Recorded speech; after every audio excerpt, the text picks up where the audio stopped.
Just wanted to show you guys the project. So this is a fiveplex that I recently purchased, and one of the units were vacant, so we did some renovations. Come on in and have a look. So this is the living room. It's about a 550 square foot unit. We ripped out everything, all the floors. Basically the wall stayed intact, but otherwise everything else was replaced. Trim around the windows, trim around the doors. I was looking into possibly removing this wall.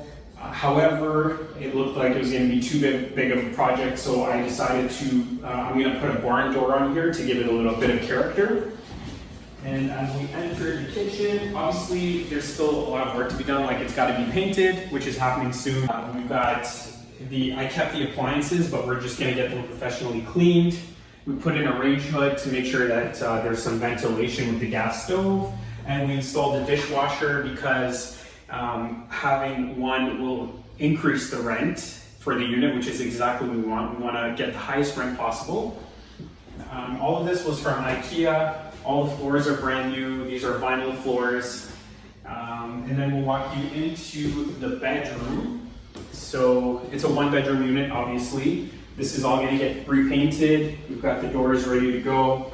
And the bathroom was totally remodeled. So everything was ripped out, including all the drywall. And it had tiles all over, but you can see brand new vanity, brand new toilet, and all the tiles in the bathtub were replaced. So this is it. Still a little bit of work to do, but for the most part, the majority of it is completed. The plumber is going to come in soon, reconnect everything, and we have ourselves a renovated unit ready to be rented, ready for top dollar in rents. And as the other units vacate, or as the people vacate, then we'll continue doing the same project until we maximize the value.